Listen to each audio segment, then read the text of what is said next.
Now at 10, the BBC News with Sophie Rayworth. And a packed shopping centre in Ukraine is hit by a Russian missile. G7 leaders have tonight said attacks on innocent civilians constitute a war crime. Around 1,000 people were thought to be in the mall when it was hit. At least 13 are dead. Dozens have been injured. Many people were in this shopping centre at the time of the attack, and the fear is that many more people have died. Searching for survivors as President Zelensky calls it a brazen terrorist attack. Today's Russian strike on a shopping mall in Kremenchuk is one of the greatest atrocities in the history of Europe. The attack happened as world leaders met at the G7 summit in Germany. A short time ago, they called the attack abominable and said they stand united with Ukraine. Also on the programme, the inquiry into how thousands of people were treated with infected blood in the NHS. Here's from Sir John Major, who describes victims as suffering from incredibly bad luck.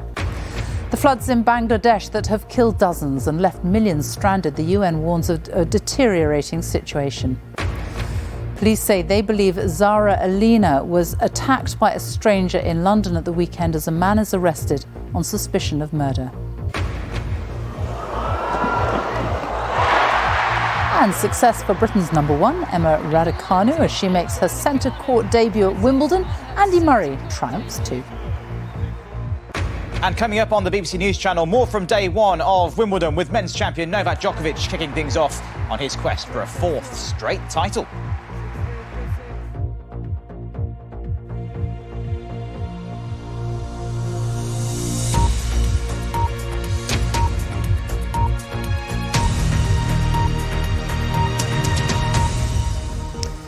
Good evening. Around 1,000 people are thought to have been inside this shopping centre in central Ukraine when it was hit today by a Russian missile.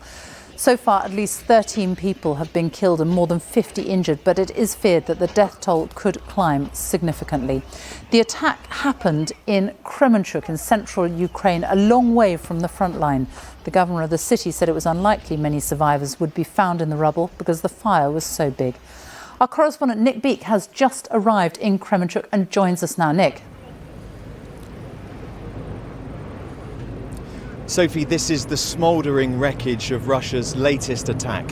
A shopping centre, although it's barely recognisable tonight. As those G7 leaders were meeting, President Putin was sending his own message, and his missiles were hitting Ukrainian civilians. I've got to warn you, there are some flashing images and also some details in my report that you might find distressing. This inferno is not a Ukrainian military target. It's a Ukrainian shopping centre. No weapons here, just families. These were the bewildering minutes after Russia's latest devastating missile attack. Today, on the central city of Kremenchuk. Inside the building, panic. Is anyone alive? A man calls out. There's a faint answer. Where are you? Come here, the man says again. Monday afternoon shoppers became paramedics, helping to load the injured into ambulances. Those nearby at the time of impact, struggling to make sense of what had happened. I was not far away from the place where it happened, some 500 meters away, and people were running around. And after about 30 minutes, I decided to go and check out the place. The center was just destroyed. I'm out of words. I did not expect that something like this could happen in my town. As they began to clear the wreckage, the number of dead was rising, each piece of debris revealing a clearer picture of the damage done. Well, for hours now they've been bringing out these pieces of mangled metal from the shopping centre, leaving them here, and the work goes on even though it's now pitch black, and that is because there is an urgency. Many people were in this shopping centre at the time of the attack, and the fear is that many more people have died. Speaking at the shopping centre, Ukraine's Interior Minister told us this was an act of terrorism perpetrated by Putin and the Russian Federation. President Zelensky claimed up to 1,000 people could have been inside at the time and had these words. Вдарити ракетами по такому об'єкту можуть тільки Only completely messed up terrorists for whom there's no place on earth could strike such a place. It's not an accidental hit by missiles, it's a deliberate Russian strike. This carnage is more than 80 miles away from Russian-occupied land, so it was most likely the work of a guided missile. Why here? We don't know. But Moscow is showing this city and the watching world its assault on Ukraine and its people is not going to stop. Nick, is there any hope of finding any survivors, anyone else alive? Sophie, I've got to tell you that hope is fading very fast here tonight. You can see some of the exhausted firefighters just trying to catch their breath. The air here is still thick with the smoke that's billowing out of the destroyed shopping centre. You can see members of the military as well. It's past midnight here. The operation continues. They're not giving up, but I think when we look at the devastation behind us and we look at the video of the aftermath of the missile strike, the inferno that took hold, people here are thinking there's really very little chance that people would have survived this. That is, of course, people who weren't brought to safety in the minutes afterwards. But this was not the only attack on Ukrainian civilians today. In the east, in the Donbass region, in Lysychansk, at least 8 people were killed. We're told that 2 of them were teenagers, more than 20 people injured. And the information we're getting from that particular place is that those who were killed and injured, Sophie, were targeted or certainly hit as they were queuing for water. Nick Beattie with the latest there. Thank you.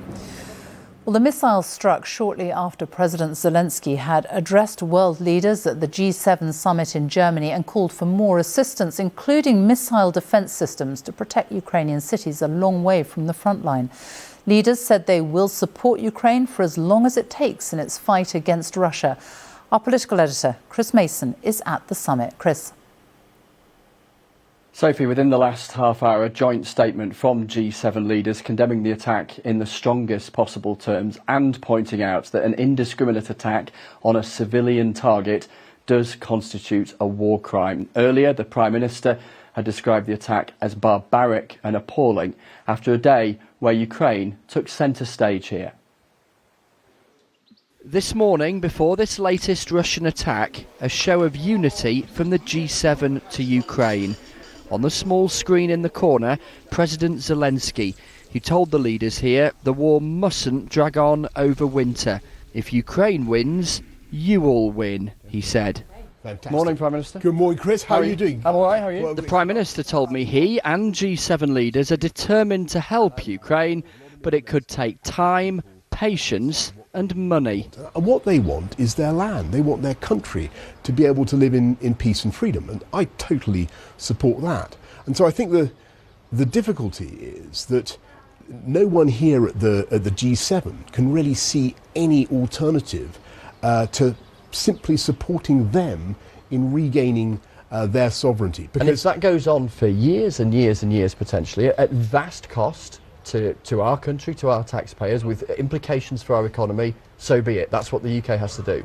I think that the economic impacts on the UK will start to abate. We'll find ways around things, and some of the cost pressures will start to come down. So there's no limit on the timeline, there's no limit on the budget, the billions that Britain could spend. I think that sometimes the price of freedom is worth paying. And you know, just remember, it took the democracies in the middle of the last century a long time to recognise that they had to resist tyranny and aggression. But what it bought in the end, with the defeat of the dictators, particularly of the Nazi Germany, it brought decades and decades of stability, and that is worth protecting, that is worth defending, and that delivers long-term prosperity. But what of the Prime Minister's own future? The clouds have darkened for him after that vote of confidence, the loss of another 2 by-elections, and the resignation of his party chairman. What we are going to do is get on with our agenda. In times like this, of course, there are going to be criticisms of political leaders. It's our job to take and humbly accept those criticisms. There's a massive agenda for this country. We need to reform our energy markets. We need to reform the way our housing system works to make the prospect of home ownership realistic for millions and millions of young people. But do you actually have the authority now to deliver that policy I agenda? not only have the authority, I've got a new mandate from my party, which I'm absolutely delighted about. 40% of them want to interview. Anyway, listen, that's done. It was. It's a not couple of done, weeks though, is it? ago. You know was a it's couple of not weeks done. They're still talking about it. It's still a live question. Can you deliver the policy platform that you're talking about with your authority clearly weakened? Of course we can. And we're going to continue to do that. And we're focused on that 1,000%. Two things unite all the leaders here. They each face their own domestic difficulties, albeit some more than others. And there's a collective determination to show as united a front as possible as the war in Ukraine rages on. Chris Mason, BBC News, at the G7 summit. NATO has announced plans to boost its quick reaction force from 40,000 to more than 300,000 troops. It says the move follows a direct threat from Russia to European security. The plan is due to be approved at a summit in Madrid this week. Our Europe editor Katya Adler is there, and just to explain how significant this is. Well, very, if you listen to NATO's Secretary General, he says this is the biggest overhaul in collective defence and deterrence since the end of the Cold War. And it doesn't really come as a surprise, Sophie, because Russia's invasion of Ukraine, the ambition, the aggression that it's showing has upended any security assumptions held here in Europe. But when it comes to those rapid reaction forces of NATO that you mentioned, these are not troops that are thought of for Ukraine. This is about NATO members closest to Russia, so the Baltic countries and Poland and NATO applicants Finland and Sweden, who feel really exposed. They expect, they're demanding a boosting of NATO's eastern flank. And that means for other NATO members like the UK, like France, pledging warships and warplanes and troops to be at the ready. Tomorrow night, NATO leaders will be here at Madrid's Royal Palace at a gala dinner, and the alliance will ask them to dig deep in their pockets for more defence. It's thought voters will accept that if the promises they hear here in Madrid, like in Bavaria, where Chris was reporting, really make them feel safer. Our Europe editor Katya Adler in Madrid, thank you. And there are more updates and analysis on the war in Ukraine and how international leaders are responding to the conflict on BBC News Online. That is bbc.co.uk/news. And you can also use the BBC News app. Sir John Major has been giving evidence at the inquiry into the infected blood scandal during the 1970s and 80s. People with haemophilia, or those who needed transfusions, were given blood products as part of their treatment. But some of the blood was contaminated, and more than 33,000 people were infected with hepatitis C or HIV. To date, more than 3,000 people have died. There were gasps at the inquiry as the former Prime Minister described the victims as suffering from incredibly bad luck. Our health editor Hugh Pym has this report. He said he's always felt like he was on death row, but without committing any crime. I just want a sincere apology from somebody. Deborah reflects on how Barry's life has been blighted. Because of his treatment for haemophilia, he was infected with hepatitis C. He's needed a liver transplant after a liver cancer diagnosis. His wife Deborah says as an NHS nurse, she's appalled by what happened. It breaks my heart to think when I was putting up those blood transfusions, there was people within the NHS who knew that that blood was contaminated but chose not to impart that knowledge. Today, Sir John Major gave evidence. After the scandal emerged, he was at the Treasury in the late 1980s, then Prime Minister. He was questioned on the campaigners' struggle to get financial aid. I mean, there's no amount of compensation you can give that could actually compensate for what had happened to them. What had happened to them was incredibly bad luck, awful, and it was not something that anybody was unsympathetic to. There were gasps at those words, bad luck. Later he said he hadn't meant to be dismissive or offensive. Payouts were given to those who had HIV, but initially not to patients with hepatitis C. Sir John acknowledged that might have been wrong. Every life is individual, and so I can see that argument, and I'm not entirely sure in retrospect that we took the right decision then, and I was quite pleased when a subsequent government took a different view. People coming to the inquiry have been encouraged, if they wish, to leave messages in bottles remembering loved ones who lost their lives because of the contaminated blood scandal. But it's unlikely to be before the middle of next year that they get to see a final report with conclusions. I've always believed. So what did Deborah and Barry think of Sir John Major's comments? I personally don't feel that there's anything genuine there. I don't think he understands the impact that it has had on so many people's lives. Those who have lost their children, their husbands, a life that's been lost. I can't talk about it. There'll be more evidence from former politicians. Debbie and Barry want to hear apologies and then a guarantee of compensation. Hugh Pym, BBC News. Now, these floods in Bangladesh have killed dozens of people and left more than 4 million stranded. The United Nations is warning the situation is deteriorating rapidly. Millions of people, many of them children, are being forced to drink flood water, increasing the risk of diseases.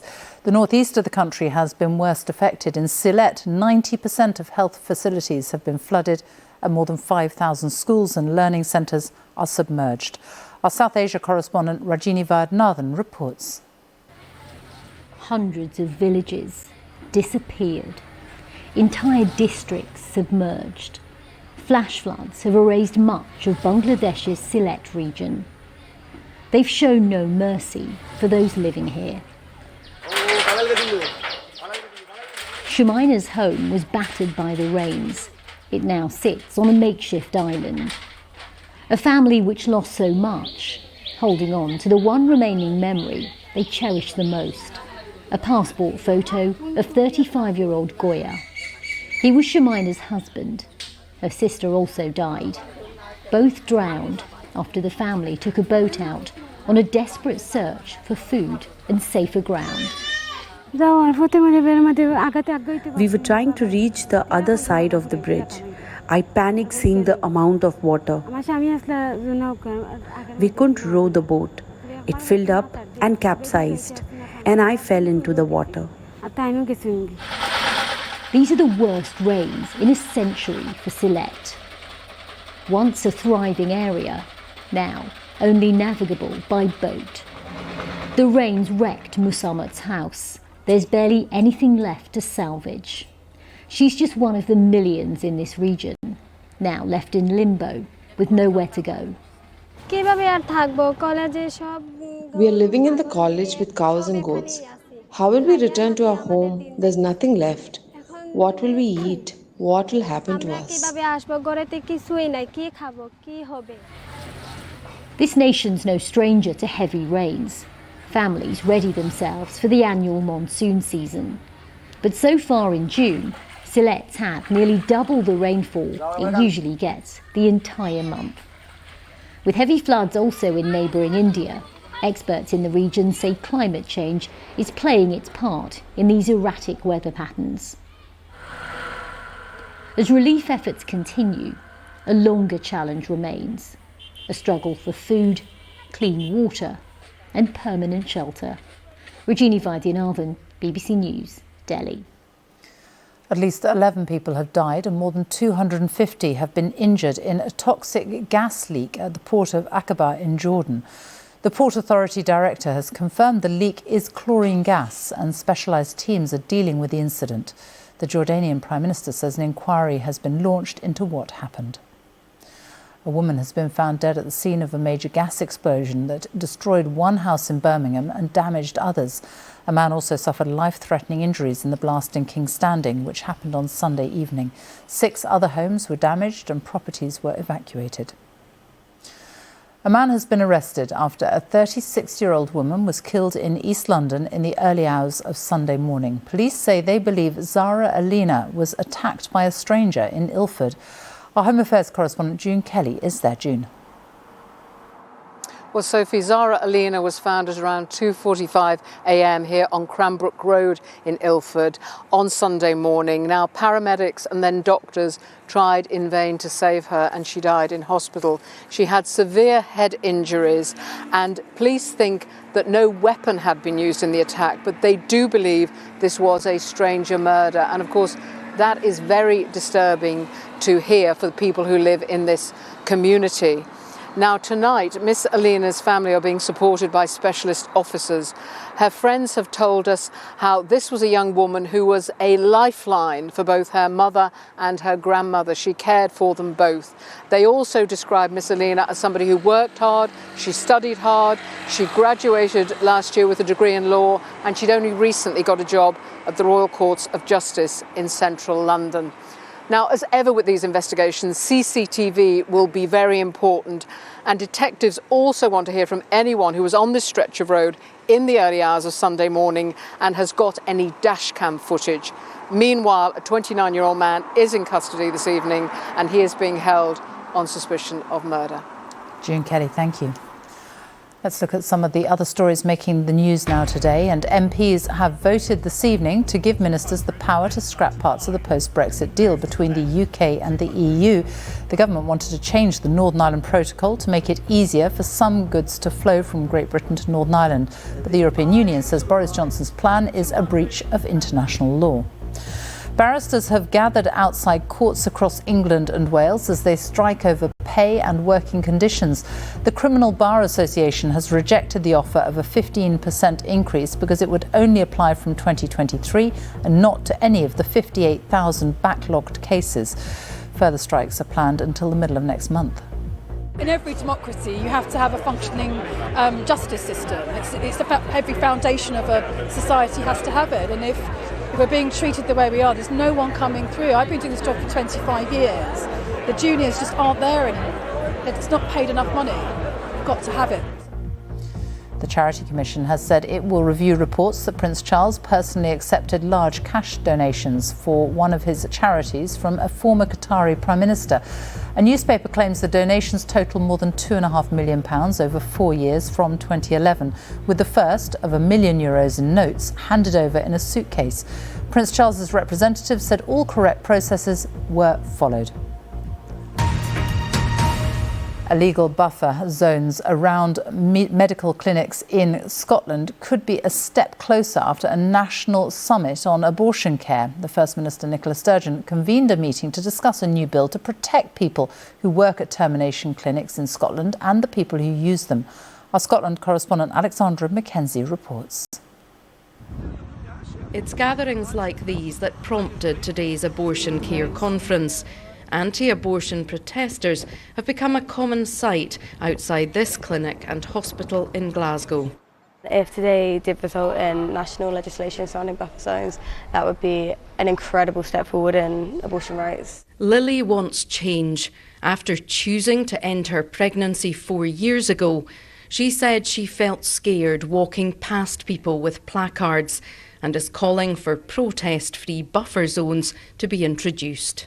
What really devastated me was the constant knowledge that these people were outside in such a big number, and there was something inherently, it was intimidating in the harassment itself, and their presence was so unnatural and such an uncomfortable thing that it felt it was wholly wrong, that it shouldn't have been happening. They shouldn't have been there. It's a medical space, it's a private space. You need to get the detail right. The Scottish Government is aiming for legislation in the longer term to establish 150-metre buffer zones outside clinics. People are free to have different views on abortion, but what I don't think any of us are free to do is impede the ability of people to access healthcare without intimidation and harassment.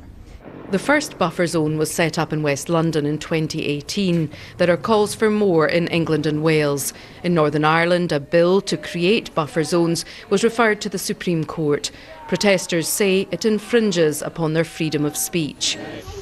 Amy from Hull now stands outside clinics. She regrets having an abortion at 18 and says she wants to offer support to other women. because I didn't know what else to do. I went back and I took the pills and I followed the nurse's instructions. And I've lived to regret that ever since. And I think with hindsight, what I was looking for was somebody potentially who could have been standing there, offering me a leaflet, offering me a phone number, offering me some kind of support, offering me some kind of counsel. The Scottish Government has urged protesters not to put pressure on patients and staff at healthcare facilities, but instead to take their campaign to the Scottish Parliament. Alexandra Mackenzie, BBC News.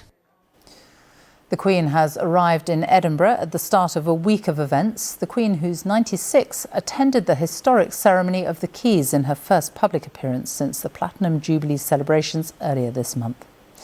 Cricket now, and Johnny Bairstow again inspired England to victory over New Zealand in the third test at Headingley, hitting 71 of just 44 balls, including this massive six, as England reached their target of 296 with ease.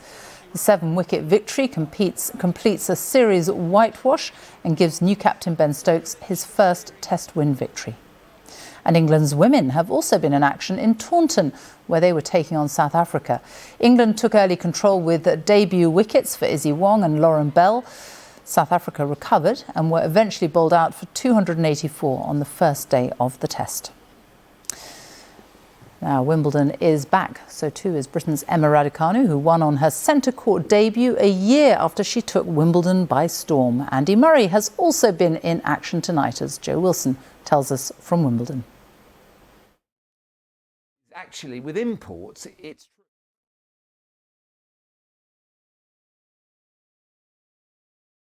Yeah, we haven't got the package there, unfortunately, but it was a very good evening for both Andy Murray and a good afternoon for Emma Raducanu. Hopefully, we'll be able to show you shortly. Centre court here 100 years ago for days like this. 3 matches with 3 players with 24 Grand Slam titles between them, 20 of them to him. COVID vaccine not mandatory for Wimbledon participation. Novak Djokovic's welcome was warm. His opponent, Sun Woo-gun of South Korea, nearest the camera, was inspired. Here's a Djokovic miss-hit on its way to Tim Peake territory. He needed 4 sets, but he made it. The Djokovic routine here is familiar now. For Emma Raducanu, a centre court debut. Was she ready? Was she fit? Well, here's an answer. First set 6-4. Yep. Alison van Uytvanck, her Belgian opponent, is ranked 46 in the world. She has the shots and the experience to take opportunities. Serves were broken. The match remained uncertain. Oh, the finish! But Raducanu did not wilt, did not yield. Second set, hers, 6-4. She's a Grand Slam champion. She's still going at this year's Wimbledon. And that, right now, is what counts. I felt people behind me going, Emma, you got this. And I'm like, yeah, I got this. And yeah, so to come and play here, it's extremely special. And this club itself, it's just amazing to walk on these grounds and these courts. So yeah, I'm just so happy to stay another day. Cameron Norrie, Britain's top-ranked men's player, also made it through safely in the afternoon. But all those people on the hill had been waiting for Andy Murray evening. Well, Murray seemed very keen to display his energy, but he was a set down against Australia's James Duckworth before he really got going. That's Murray at the top of the screen, approaching the top of his form. Now, how was Murray's serve? Whoops. Always time to try something new. And well, in the end, it won him the point. And the third set followed. 6-4 in the fourth, Murray finally prevailed. His lights are still burning. Joe Wilson, BBC News, Wimbledon. Well, we've got the tennis finally. We've got the weather too. I was hoping you were going to come and save me there, Stav. Would you want me to run in and do a bit of I did, actually. Anything. But anyway, very nice to see you. You cope very well, Sophie. Very nice to see you too. Good evening to you. Well, it's been a day of sunshine and showers. More sunshine than showers, mind you. The rest of this week also is expected to stay fairly unsettled. Now, tomorrow, something a bit more substantial for northern and western areas. We've got this area of low pressure just edging in a bit further into our shores, and it's pushing this pretty active weather front into northern and western areas. And you'll notice quite a few ice bars on the chart, so wet and windy sums it up pretty well. It's already arrived across parts of Northern Ireland. The Outer Hebrides, even into Western Highland as we speak. It's turning windier as well, and it's going to stay pretty wet and windy throughout the night here. This rain eventually pushing across the Irish Sea as we move into tomorrow morning. But you'll notice central and eastern areas staying dry. The winds won't be quite as strong, and also we'll see plenty of clear spells. Temperatures here then a little bit lower, 9 degrees across the east, but where we have the wet and windy weather, those temperatures will be rising 11, 12, 13 degrees. So I've kept the pressure chart on tomorrow just to show you the squeeze in the isobars here. It will be windy out west around the Irish Sea coasts, and some heavy rainfall across western Scotland down into Wales, western England. It clears Northern Ireland, so here sunshine and showers, still quite blustery, but eastern parts of England should escape the wet and windy weather and stay largely dry with some sunshine. So temperatures responding 22, 23 degrees. There could be the odd passing shower in the east, but the wettest, windiest weather will be out west. Pretty disappointing temperatures as well. So I'm hopeful it should stay dry tomorrow at Wimbledon. We should see temperatures around 20, 21 degrees. There is just a slim chance of a light shower moving through, but I think it's going to stay dry for the most part. And then as we move towards the latter part of the week, it stays pretty unsettled. Northern and western areas seeing most of the showers, tending to stay drier further south and east. And there's just the signs of high pressure trying to build in for next weekend and beyond, which should settle things down. Sophie. Stav, thank you very much. Well, that is it from the BBC News at 10. Right now on BBC One, the news does continue as we join our colleagues across the nations and regions of the UK. Good night.